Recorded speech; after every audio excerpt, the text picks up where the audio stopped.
अरे अरे अरे क्या कर रही हो? एक मिनट छोड़, बैठो। अरे क्यों? अरे तुम्हें कितनी बार कहा है तुम्हें काम नहीं करना है यार।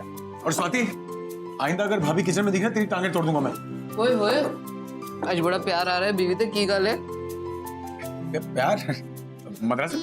अरे इतना कुछ सुना चुकी ना सुबह से माँ, पूछो मत। वाह इश्ता पुत्र, बहुत अच्छा किया तूने इसे सुनाया, लेकिन इस नालायक को सुनाया क्या? हमें भी तो पता चले।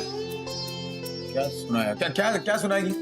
ये कि घर में मैं कुछ करता नहीं हूँ, ऑर्डर देते रहता हूँ, तो मैंने कहा ठीक है तो आज से बाद तू भी कुछ मत कर, आराम कर थोड़ा। वाह भाई पुत्र वाह, शाबाश शाबाश। ए तूने बहुत चंगा किया। हर आदमी को ना तेरी तरह अपनी बीवी को कुछ दिनों का आराम जरूर देना चाहिए। कुछ दिनों का नहीं माँ, पूरे 9 महीने।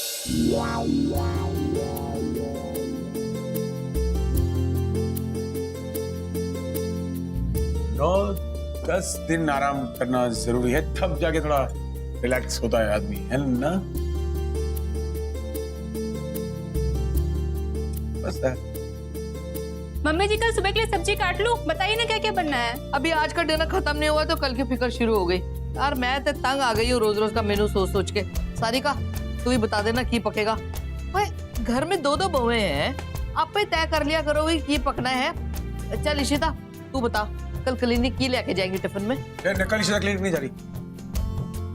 हाँ, मैं अपन घर पे थोड़ी ना बैठी रहूंगी। मतलब अभी तो इसको बताया ना आराम करना है, कहीं नहीं जा रही तू। समझ में नहीं आता तुझे? लेकिन मैं तो कल टिफिन लेके जाऊंगी और मैं सोच रही थी कि कुछ लाइट ही लेके जाऊं। रात को नहीं तू जाएगी? तू पुत्र तू कितने जा रही है? अरे भाभी आपने कहा था ना कि मुझे एमबीए के लिए ट्राई करना चाहिए, मैं उसी के बारे में पता करने जा रही हूँ, कॉरेस्पॉन्डेंस कोर्सेज के बारे में। आपको पता है मैंने कुछ कॉलेजेस को शॉर्टलिस्ट भी किया है जहाँ पर मैं जाके हॉस्पिटल मैनेजमेंट के लिए एनरोल कर सकती हूँ। नहीं नहीं तू नहीं जा सकती।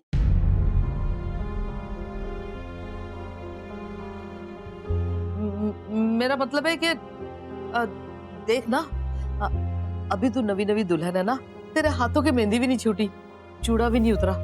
देख पुत्र, हमारे में ना नवी दुल्हने ऐसे अकेली नहीं घूमती फिरती होती, नजर लग जाती है ना। आप चिंता मत करो मम्मी जी, मैं चली जाऊंगी इसके अरे साथ। तुमसे कहा ना तुम कहीं नहीं जा रही हो यार, घर पे बैठो। तो क्यों नहीं जा सकती? क्यों उसे रोक रहा है? आप जानते ना औरतें कैसी हैं, आराम करने का मौका तो और आराम नहीं मिले तो फिर हम पे ही चढ़ जाती हैं ये। उफ़ो दादू, पापा सही कह रहे हैं, इश्मा नहीं जा सकती। दादी, पापा इश्मा को बाहर जाने से इसलिए रोक रहे हैं क्योंकि इश्मा प्रेग्नेंट है।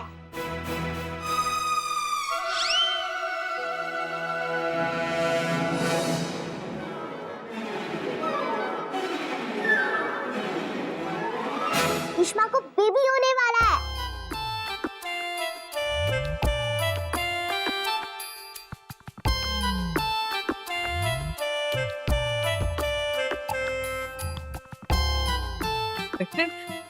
रमन, रूही ठीक बोल रही है। इशिता ऐसा सच है? प्रेग्नेंट कहाँ, अभी बच्चों की बातों में आ रहे हो। बेबी बेबी नहीं है, बेबी वायरस है ये। Baby virus? Baby virus? Baby virus? Baby virus? Baby virus एक नया किस्म का वायरस है। औरतों में क्या होता है, इसमें उन्हें बेचैनी होती है, दिल में मतलब हलचल होती है, काम में मन नहीं लगता, तो ये सारा कुछ इस महासन को हो रहा था। तो मैंने पूछा तो पता चला कि बेबी वायरस है। बेबी नहीं है। रूही तुम भी क्या कुछ भी समझा करो ना, कुछ भी बोलती हो बेबी है। सॉरी पापा, मैं तो बस। तो फिर रूही ने ऐसे क्यों बोला कि इशिता प्रेग्नेंट है? एक्चुअली क्या है माँ, वो ये रूही रट लगाए बैठी है कि इशी माँ मुझे भी बेबी चाहिए, बेबी चाहिए। तो जब हम लोग इस वायरस के बारे में बात कर रहे थे तो रूही आ गई, तो मैंने ऐसे ही कह दिया बातों बातों में कि ये बेबी वायरस है। तो इसके दिमाग बच्ची है ना, तो समझ नहीं पाती कुछ। रूही तू भी ना कितनी सिली है, कुछ भी बातें करती है।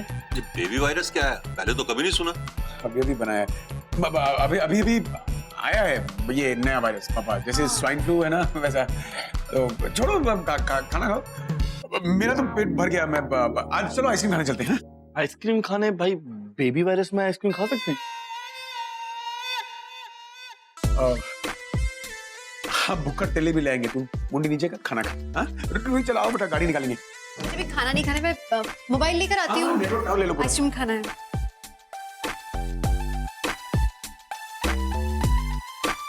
Baby virus? सॉरी पापा, मेरे मुंह से हमारा सीक्रेट निकल गया, पर हम सबको क्यों नहीं बताते? सब लोग सुन के खुश होंगे ना। अब बताएंगे रूही कुछ दिनों बाद। देखो बेटा, तुम ये तो मानती हो ना कि इशिमा का केस स्पेशल है और इशिमा को बहुत सारे टेस्ट करवाने पड़े, है ना? और इशिमा को परेशान भी नहीं कर सकते। तुम्हें याद है जब इशिमा को चोट लगी थी तो आपने इशिमा से क्या कहा था? इशिमा आप रेस्ट करो, मेरे लिए स्पेशल आप मत बनाओ। बस उसी तरह बेटा, अब क्या है देखो, अगर हम घर में सबको बताएंगे तो सारे इशिमा के पीछे लग जाएंगे, कैसे हुआ, कब हुआ, कैसा हुआ। इशिमा परेशान हो जाएगी ना बाबू, तो इसलिए फिलहाल इशिमा को आराम करने दो, उसके बाद हम बताएंगे। गाड़ी में बैठ। हाँ doctor Manoj. Yes mister Bhalla. Ishita ji कैसी हैं? She is fine. और हम शाम को तो मिले थे आपसे। Yes mister Bhalla, I know. लेकिन आप तो जानते ही हैं इशिता जी का केस कितना कॉम्प्लिकेटेड है, और प्लीज एक पल के लिए भी मत भूलिए कि ये केस अभी भी नाजुक है। ये वक्त बहुत क्रूशल है। आप इशिता जी का पूरा ख्याल रखिए और सिर्फ बेबी पे कंसंट्रेट कीजिए। उनके आसपास के माहौल को पॉजिटिव रखिए। उनकी फिजिकल फिटनेस के साथ साथ उनकी मेंटल हैप्पीनेस भी बहुत जरूरी है मिस्टर भल्ला। डोंट वरी, मैं ध्यान रखूंगा कि इशिता ज्यादा से ज्यादा खुश रहे। पापा चले। रमन, हाँ बस, वैसे इशिता और बच्चों को लेकर आइसक्रीम खाने जा रहे हैं। ओके।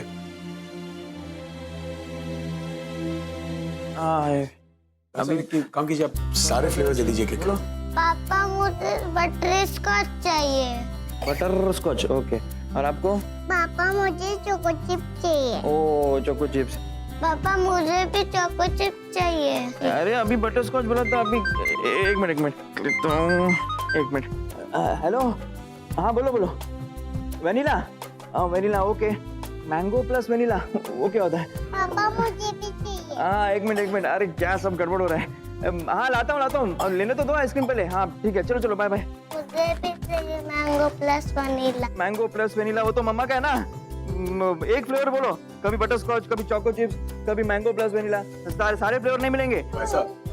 हाँ बच्चे बड़े प्यारे हैं आपके। प्यारे कहाँ भाई साहब, शैतान है शैतान। बच्चे शैतानी तो करेंगे।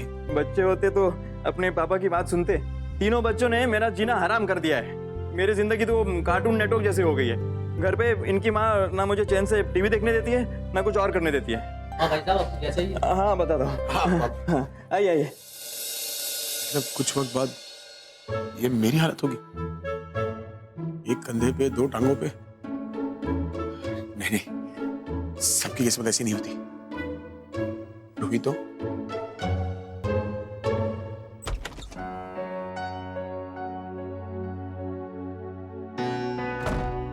अरे आज तुम जल्दी आ गए, नाइट शिफ्ट नहीं थी क्या? कॉफी पियोगे? मैं अभी बना के लाती हूँ। नहीं रोही, वेट।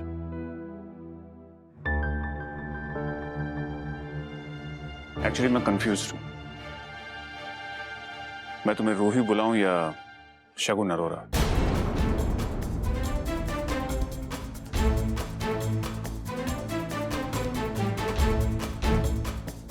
किसी अशोक खन्ना नाम के आदमी को जानती हो? मैं कुछ पूछ रहा हूं तुमसे, जानती हो या नहीं? हाँ, मैं अशोक खन्ना को जानती हूँ। तो क्या? और तुम मुझसे ये सब क्यों पूछ रहे हो? तुम किसी भी बात का जवाब ठीक से नहीं दे सकती ना। कैसे जानती हो? मैं क्यों बताऊं तुम्हें? और तुम ये सब क्यों जानना चाहते हो? क्योंकि तुमने झूठ बोला है। अपना नाम तो तुमने चेंज कर लिया, और तुम्हारे बारे में और क्या क्या झूठा है मुझे सब जानना है। लिसन, मुझे इस बारे में बात नहीं करनी। लेकिन मुझे करनी है। अशोक खन्ना कौन है तुम्हारा? अशोक खन्ना मेरी जिंदगी का हिस्सा हुआ करता था, बट नॉट एनी मोर। मेरे हस्बैंड से डिवोर्स होने के बाद अशोक खन्ना से मेरी शादी होने वाली थी, बट लकीली नहीं हुई। मेरे 2 बच्चे हैं जो मेरे एक्स हस्बैंड के साथ रहते हैं। वो बहुत खुश हैं। मैंने अपनी जिंदगी को बहुत वेस्ट किया है। एक मीनिंगलेस जिंदगी जी रही थी मैं, इसलिए ये सब छोड़ के मैं मुंबई चली गई। दिल्ली में ही रहती थी, लेकिन इस सबसे दूर चली गई ताकि मैं अपनी जिंदगी को दोबारा जी सकूं। इसलिए विद अ फ्रेश स्टार्ट अब मैं एक फुलफिलिंग और सुकून वाली जिंदगी जी रही हूं। अब मैं शगुन नहीं, रूही हूं। बस, और कुछ जानना चाहते हो तुम?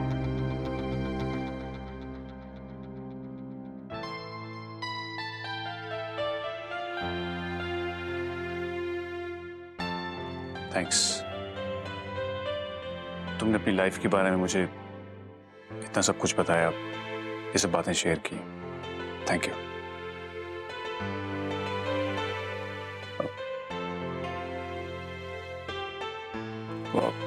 एक्चुअली बाहर मौसम बहुत अच्छा है, एक कॉफी पीने चलें बाहर?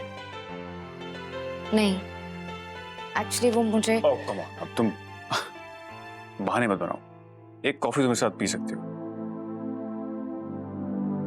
फाइन, मैं चेंज करके आती हूँ। नहीं, मैं 2-3 दिनों में तो एक भी अपॉइंटमेंट नहीं दे सकती हूँ। आप एक काम कीजिए ना, आप डॉक्टर बच्चा से कंसल्ट कीजिए ना प्लीज। या थैंक्स। तूने डाइनिंग टेबल पे सबके सामने ऐसा क्यों कहा कि ईशिमा की टम्मी में बेबी है?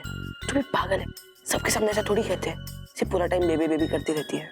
आदि भैया मैं सच बोल रही हूँ, मैं डॉक्टर के पास गई थी और डॉक्टर अंकल ने ईशिमा को वापस चेक किया था और उन्हें कहा था कि ईशिमा के टमी में बेबी है। मैं डाइनिंग टेबल पर झूठ नहीं बोल रही थी, मैं सच बोल रही थी। तो फिर पापा ने ऐसा क्यों कहा कि ईशिमा को कोई वायरस है, वो बेबी वायरस? बुद्धू, वो हमारा सीक्रेट है। डॉक्टर अंकल ने कहा है ईशिमा को कि आपको किसी को भी नहीं बताना है कि ईशिमा प्रेग्नेंट है। ए रूही, तू सच तो बोल रही है ना? अरे हाँ, मैं सच कह रही हूँ, मैं किसी की भी कसम खा सकती हूँ, यू बेबी की, ईशिमा की, किसी की भी। आदि, रूही, चलो, तुम्हारी फेवरेट फ्लेवर की आइसक्रीम आ गई। ये रूही की स्ट्रॉबेरी, ये आदि का चॉकलेट। तुम्हारी ईशिमा को कोई काम धंधा नहीं है। आदि भैया ये सीक्रेट है, आप किसी को भी बताना मत, ईशिमा और पापा को भी नहीं, प्लीज। ओके। चलो ना, आइसक्रीम पिघल रही है यार। हेलो, मैं बाद में फोन करती हूँ, ठीक है? आप देख लेना प्लीज उस पेशेंट को। ओके चल। रमन सुनो ना, मुझे ना लगातार टेंशन हो रहा है। मम्मी जी, अरे उनको वो बेबी वायरस वाली बात पे यकीन होगा भी? मतलब ऐसा तो कोई वायरस होता भी नहीं है ना। तो मैं क्या रोज बच्चे पैदा करता हूँ क्या? पर कैसा अरे बना जो दिमाग में मैंने बोल दिया है, तुम स्ट्रेस क्यों ले रहे हो? कुछ नहीं होगा। टेंशन हो रहा है अभी मम्मी जी, पता नहीं कैसे हैंडल करेंगे, मतलब कुछ गड़बड़ हो गया तो। हम लोग हैं ना एक दूसरे के साथ, टेंशन किस बात की? कुछ नहीं।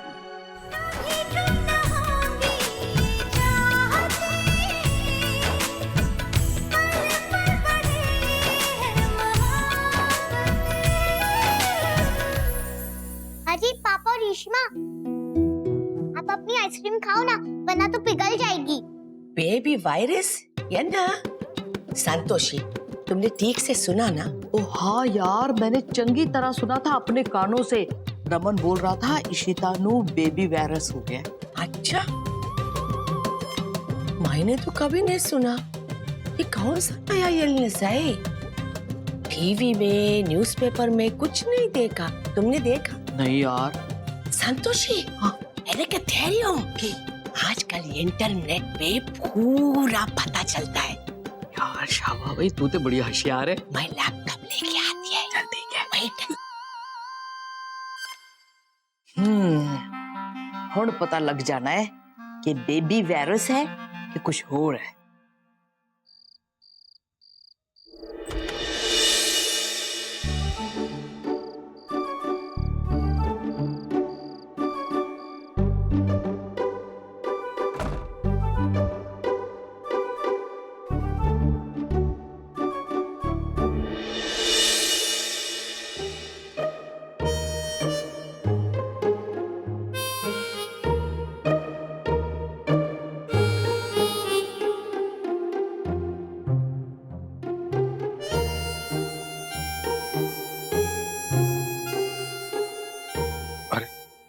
ये तो उठ गई। अगर ये उठ जाएगी तो फिर मैं कैसे सोऊंगा यार? मैं इसको सुला देता हूँ पहले। बेटा, पापा के सोने के लिए आपका सोना बहुत जरूरी है। हाँ, आजाओ आजाओ आजाओ, पापा पास आ जाओ। शाबाश माला, आ गए तुम? अरे बंधु, थैंक गॉड तुम उठ गई। तुम इसे ले लो ना please, I am very tired. मेरी माला 2 मिनट रुको ना, इसको संभालो, मैं इसका दूध लेकर आती हूँ। 2 मिनट भी सो नहीं सकती मैं। जल्दी आना प्लीज।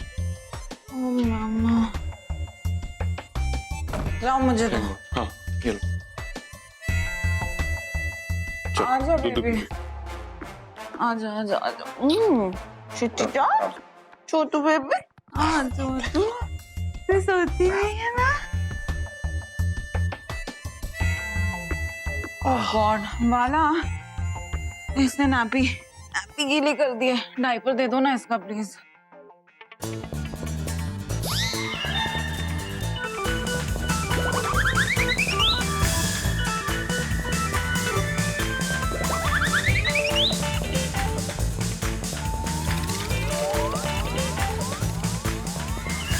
Oh God.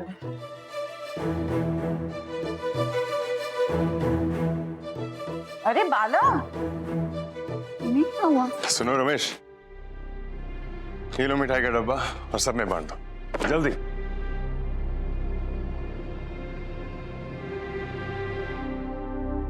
तो हॉस्पिटल गया था अपना बीपी चेक कराने, कौन सी खुशी मिल गई जो मिठाई बांटे जा रहा। सूरज, मिठाई तो बटनी चाहिए ना। तुझे पता नहीं भाभी जी प्रेग्नेंट है? हाँ। कौन भाभी जी? अरे इशिता भाभी। वो क्या है ना, जब से उसने मुझे रेप केस में फंसाया है ना, तब से मैंने तो डिसाइड कर लिया कि मैं उसे इशिता भाभी ही बोलूंगा। मुझे भी आज ही पता चला कि भाभी जी प्रेग्नेंट है। इशिता भल्ला अगर प्रेग्नेंट है तो उसमें हमारे लिए कौन सी खुशी की बात है? मिठाई क्यों बांट रहा है? पागल हो गया क्या? पागल मैं नहीं, पागल होगा रमन भल्ला। वो क्या है ना, जब भी रमन भल्ला खुश हुआ है तब मैं भी खुश हुआ, क्योंकि मुझे उसकी खुशी को गम में बदलने का मौका मिल जाता।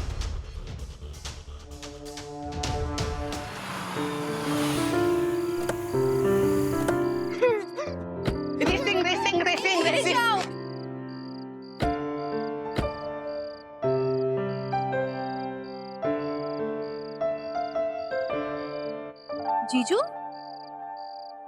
क्या हो गया? ये क्या कर रहा है और ये अकेला क्यों खड़ा है? क्या करूं यार, मैं सोच रहा था कि नीचे आके सो जाऊं गाड़ी का एसी चला कर। तुम्हें पता है रमन, मैं अपने घर में सुकून से सो भी नहीं सकता, क्योंकि जब मैं घर पर आता हूँ अगर क्षितिजा रो रही है तो उसे चुप कराना पड़ता है, और अगर वो सो रही है तो खुद चुप करके बैठना पड़ता है ऐसे। मतलब यार मैं अपने घर में अपनी मर्जी से कुछ कर ही नहीं सकता। कभी कभार तो मुझे ऐसा लगता है मैंने दूसरा बच्चा पैदा करके गलती कर ली है। सीरियसली। कैसी बातें कर रहे हो आप जीजू? सही कह रहा हूँ इशू, बिल्कुल सच कह रहा हूँ मैं। अरे यार पहले मेरे और बंधु के बीच में कितनी इंटीमेसी थी, कितनी वार्मथ थी। हम लोग इकट्ठे मूवीज के लिए जाते थे, वॉक्स पे जाते थे। शबू बड़ा हो चुका था, उसे अम्मा पापा के घर पर छोड़कर हम लोग लॉन्ग ड्राइव पर चले जाते थे। लेकिन अब ऐसा कुछ भी नहीं है। That romance is not there. Kshitija के चक्कर में बंधु को तो अपना होश ही नहीं है।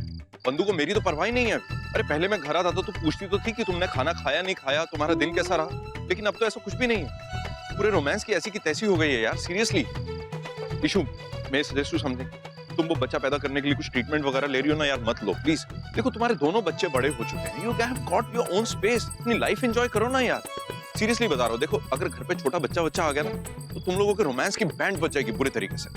नहीं please don't take an offence. The thing is this, मैं जो गलती कर चुका हूँ वो गलती तुम लोग क्यों करना चाहते हो यार?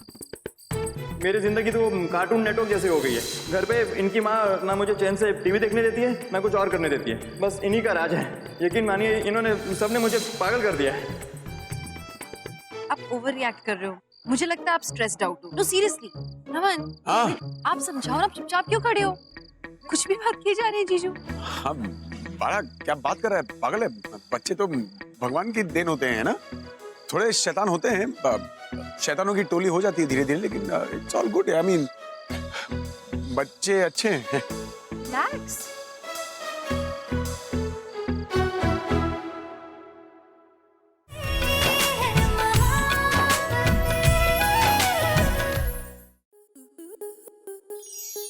आपके मनोरंजन पर अब नहीं लगेगा कोई ब्रेक। स्टार प्लस के बेहतरीन शोज देखने के लिए लाइक, शेयर और सब्सक्राइब करें स्टार प्लस यूट्यूब पेज को।